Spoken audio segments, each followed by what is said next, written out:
তাহলে 7 নম্বর আয়াতে আল্লাহ সুবহানাহু ওয়া তাআলা বললেন যে এখন তুমি অনেক পরিশ্রম করতেছো, অনেক কাজকর্ম করতেছো, কাজ শেষে বিশ্রাম নাও। দেখেন এই আয়াতের অর্থ এটা কিন্তু আমি বানায় বলা না।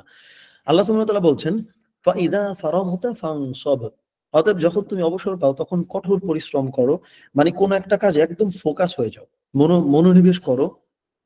এখন এইটার মানে আপনার কাছে কি মনে হইতেছে যে এক কাজ থেকে আরেক কাজে আসবো, এটা কিন্তু বোঝানো হয় না এইখানে। ধরেন হচ্ছে আপনি একটা কাজ করতে করতে একদম টায়ার্ড হয়ে গেছেন, আপনি অন্য একটা কাজে শিফট করেন, অথবা হচ্ছে যে আপনি অন্য যে কোনো একটা কিছুতে ফোকাস দেন, অথবা আপনি একটু রেস্ট করেন। এইভাবে করে একটা জিনিসে কন্টিনিউয়াসলি আপনি করতে থাকবেন, এটা কিন্তু না। ওই জিনিসটা বোঝানো হয়েছে যে ফাইদা ফারাগতা ফানসব, অর্থাৎ যখন তুমি অবসর পাও তখন তুমি কঠোর পরিশ্রম করো। এই ফানসব মানে কিন্তু শুধু কঠোর পরিশ্রম না, এটা একটু লিমিটেড হয়ে গেছে অনুবাদটা, আমি একটু বলে দিচ্ছি আপনাদেরকে। এই ফানসব মানে হলো যে কোনো কিছুতে আসলে ফোকাস দেওয়া, সেটা আপনি ফ্যামিলির সঙ্গে ফোকাস দিয়ে বসে আছেন, যে তখন ফোন টোন কিচ্ছু নাই, ফ্যামিলির সঙ্গে টাইম কাটাইতেছেন, অথবা আপনি একটা বই পড়তেছেন, এরকম যে কোনো কিছুতে খুবই ফোকাস দিয়ে মনোযোগ দিয়ে করাটাই হলো ফানসব। সো কঠোর পরিশ্রম অনুবাদটা 100% কিন্তু একুরেট না, এটা আমি বলে দিলাম। ওকে, এরপরে ক্লাসিক তাফসির দেখেন। ইবনে আব্বাস রাদিয়াল্লাহু তাআলা আনহু বলছেন যে এক কাজ শেষ করে অন্য কাজে মনোনিবেশ করার নির্দেশ, এটা কিন্তু এখানে ধরেন একটু দেওয়াই আছে। আধুনিক প্রেক্ষাপট যেটা, কর্মজীবনে ভারসাম্য ও সময় ব্যবস্থাপনার গুরুত্ব এখানে প্রতিফলিত হয়।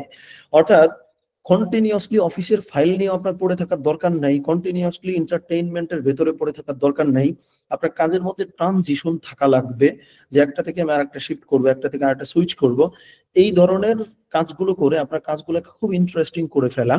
অথবা যেটা হচ্ছে আমাদের আজকের ক্লাসের ভিতরেই আছে, ওই অংশটাতেও যাব, যে পোমোডোরো টেকনিক, যে আপনি 20-25 মিনিট কাজ করছেন, এরপর 5 মিনিট ব্রেক নিলেন, আবার কাজে ব্যাক করলেন। এই যে একটা ব্রেক নেওয়া বা একটা ট্রানজিশনাল টাইম, এই ব্যাপারটা আসলে নেওয়া, এই ব্যাপারে আল্লাহ সুবহানাহু ওয়া তাআলা কিন্তু সূরা ইনশিরার 7 নম্বর আয়াতে আমাদের এই জিনিসটা বলে দিয়েছেন। এরপর 8 নম্বর আয়াতে যদি আমরা যাই, এখানে দেখেন ওয়া ইলা রাব্বিকা ফারগাব, খুব ক্লিয়ারলি এখানে আল্লাহ সুবহানাহু ওয়া তাআলা বলে দিয়েছেন যে তুমি অনেক কাজ করছো, এখন তুমি কি করবা? কাজকর্ম করে তুমি আবার কাজে ব্যাক করবা? নো, তোমার এইখানে ট্রানজিশনাল টাইমটার ভিতরে একটা ভালো কাজ করতে হবে, সেটা হলো আল্লাহর দিকে ধাবিত হও। দেখ এই যে লাস্টে আয়াতটা যেটা লেখা ওয়া ইলা রাব্বিকা ফারগাব, যে তুমি যখন অবসর পাইলা, যখন সময় পাইলা, এবং তোমার প্রভুর দিকে মনোনিবেশ করো। অর্থাৎ আপনি অনেক কাজ করছেন, খুব খারাপ লাগতেছে, আপনি 10 মিনিট না ঘুমায়া আপনি অজু করেন, দেখবেন ভাল লাগবে। আমরা বলি না, ধরেন আপনি কন্টিনিউয়াসলি কাজ করলে অনেক সময় আমরা শাওয়ার নিলে ভাল লাগে, একটু গোসল করলে ভাল লাগে, চোখে মুখে পানি দিলে ভাল লাগে। আমরা শাওয়ারও নেই, চোখে মুখে পানিও দেই, কিন্তু আমরা একটু উজু করলেই তো হয়ে যাইতেছে। ধরেন বাইরে থেকে কেউ যখন আসে বাসায়, আমরা বলি না যে মুখটা ধুয়ে আসো, আমরা এটা বললে কি হয় যে উজু করে আসো। মানে আবার বোঝেন কথা, মানে ভাই সবই দৃষ্টিভঙ্গি, সবই পার্সপেক্টিভ। যে আপনার বাইরে থেকে কেউ একজন বাসায় আসছে, আমরা বললাম যে তুমি কি ফ্রেশ হয়েছো, যাও ফ্রেশ হয়ে আসো। এইটা বললে কি সমস্যা যে অজু করে আসো? অজু করা আর ফ্রেশ হওয়া দুইটা তো সেম। অজু করার মধ্যে ফ্রেশ হওয়ার একদম আলটিমেট ভার্সন, মানে আপনি ফ্রেশ হবেন, মুখ ধুবেন। অজু করলে তো ওইটারে আরো ভালো করেই করা হইতেছে। সো ঘরে কেউ এখন একজন ব্যাক করতেছে পরিশ্রম করে, তারা আমরা বলতেছি যে মানে ফ্রেশ হয়ে আসো। কেন এটা জিজ্ঞেস করা যায় না যে অজু করে আসো?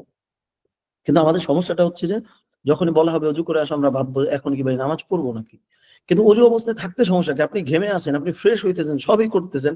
অজু করার নিয়তটা করে জাস্ট কুলি করবেন, নাকে মুখে পানি দিলে আপনার মানে নাকের মধ্যে যদি কোনো ডাস্ট ঢোকে, ওইটাও তো ভাই পরিষ্কার হয়ে যাইতেছে। কিন্তু অজু না করে আমরা হচ্ছে কি করতেছি, আমরা মুখ ধুইতেছি, ফ্রেশ হইতেছি। তো বিষয়টা হলো যে আপনি অনেক কাজ করছেন, মাঝখানে ব্রেক নিয়ে হয় ফ্যামিলির সঙ্গে বসেন, অথবা এই আয়াতে 8 নম্বর আয়াতে আল্লাহ সুবহানাহু ওয়া তাআলা যেটা বললেন ওয়া ইলা রাব্বিকা ফারগাব, যে তুমি হচ্ছে তোমার প্রভুর দিকে মনোনিবেশ করো, অর্থাৎ 5টা মিনিট একটু তুমি জিকির করো। আজকের ক্লাসের মধ্যে কিন্তু এগুলো আমাদের আছে। সো অনুবাদে আমরা কিছু কিছু বিষয় বলে দিচ্ছি, বাকিটা আমরা হচ্ছে ওই আলোচনার মধ্যে বলবো ইনশাআল্লাহ। তাহলে ওয়া ইলা রাব্বিকা ফারগাব, যখন ব্রেক পাইছো আল্লাহর দিকে মনোযোগ দাও। অর্থাৎ ওই যে পোমোডোরোর ভিতরে এটা আমরা বলছি আজকে, এখানে বলে দিই আমি আরেকবার।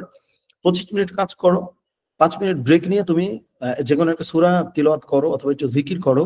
যেই পরিমাণে রিফ্রেশড আপনি ফিল করবেন, যেই পরিমাণে একটা ভালো রিস্টার্ট আপনি পাবেন, এটা আমি আপনি ভাই প্র্যাকটিস না করলে তো আমরা পাবো না। আমাদের সবকিছুই কিন্তু উইয়ার্ড লাগবে, যে এগুলা কি ভাই ওয়ার্ক করে নাকি, এগুলা কি ভাই কাজ করে নাকি। কিন্তু আমি আপনি করলেই না বুঝবো যে কাজ করতেছে কিনা। ওকে, সো এখানে যেটা হলো গেল যে আপনাকে প্রভুর দিকে মনোনিবেশ করতে হবে, প্রভুর দিকে আপনাকে মনোযোগ কিন্তু দিতেই হবে এই ব্রেকে। এই ব্যাপারে আমি আমার ফ্যামিলিতে যেটা আলহামদুলিল্লাহ চেষ্টা করেছি প্র্যাকটিস করার, এই উদাহরণটা একটু বলি। যে আমরা দিন শেষে অফিস করে কাজকর্ম সমস্ত কিছু সেরে আমরা কিন্তু ফ্যামিলি বসি, এবং যদি অনেস্টলি বলি প্রতিদিন বসতে পারি না, এটা আমরা চেষ্টা করছি প্রতিদিন বসার। তবে উইকলি একাধিক দিন আমরা আলহামদুলিল্লাহ বসি, যে ফ্যামিলি বসে খাওয়া দাওয়া করে আমরা তালিম করি। এখন বলবেন ভাই তালিম করলে কি হয়, তালিম কি সহি নাকি শুদ্ধ? ভাই সহি শুদ্ধ তো ব্যাপার না, আপনি যে কোনো একজন নবীর ঘটনা বলেন না, সবাই গোল হয়ে বসে। এই অজুহাতে আপনার ফ্যামিলির একটা গ্যাদারিং হইতেছে, ফ্যামিলির সবার একটা হাসি মুখ আপনি দেখতে পারতেছেন, একটা গল্প আপনি শুনতেছেন, আরেকজন শেয়ার করতেছে। সো এই যে একটু ফ্যামিলির দিকেও মনোনিবেশ করা, এই ব্যাপারটা যেন মিস না হয়ে যায়। ওয়া ইলা রাব্বিকা ফারগাব, ৮ নম্বর আয়াত থেকে এই লার্নিং বা এই শিক্ষা আমরা কিন্তু নিব ইনশাআল্লাহ।